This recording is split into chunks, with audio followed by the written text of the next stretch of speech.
میری بہنوں، رسول اللہ صلی اللہ علیہ وسلم کی زبان سے جو باتیں نکلی ہیں وہ حق ہیں۔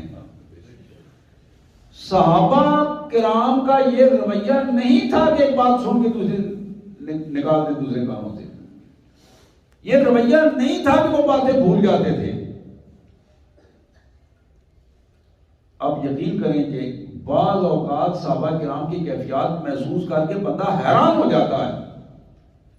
یعنی کئی دفعہ یہ حدیث آپ نے سنی ہوگی کہ غزوہ احد میں ایک بندہ پاؤں ایک چٹان پہ رکھی ہوئی ہے اور ایک پاؤں زمین پر ہے اور کھجوریں کھا رہا ہے۔ رسول اللہ پاس سے گزرے ہیں صلی اللہ علیہ وسلم، اچانک اس کی نظر پڑی تو کہتا ہے ان قتلت فإن أنا یا رسول اللہ، میرے آقا ارشاد فرمائیے کہ اگر میں اس غزوے میں کام آ جاؤں، شہید ہو جاؤں، مر جاؤں، قتل ہو جاؤں، فإن أنا، تو میرا مستقبل کیا ہوگا، کہاں جاؤں گا میں؟ حضور قال فی الجنہ۔ اب ایک جملہ ہے، حضور نے کہا تم جنت میں جاؤ گے۔ اب اس کا یقین کیا ہے نبی رحمت صلی اللہ علیہ وسلم کے ارشاد پر؟ فَأَلْقَى التَّمَرَاتِ، ہاتھ میں جو پکڑی ہوئی کھجوریں تھی نا، جو لب میں تھی، پھینک دی۔ فَأَلْقَى التَّمَرَاتِ، کھجوریں پھینک دی۔ کیا کہا؟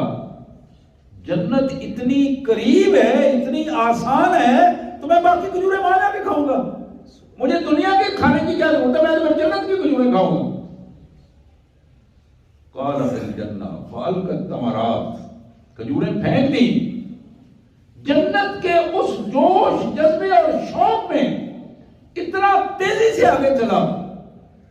اور بالکل یہی غزوہ ہے، حضور اکرم صلی اللہ علیہ وسلم نے اس طرح تلوار اٹھائی اور آپ نے فرمایا کہ میرے ساتھیوں، کون ہے تم میں جو میری اس تلوار کا حق ادا کرے گا؟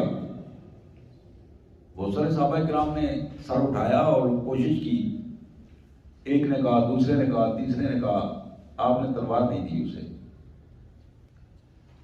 ایک صحابی جن کا نام ابو دجانہ رضی اللہ تعالی عنہ ہے، بڑے جنگجو، بڑے جوش جذبے والے، بڑی ہمت والے،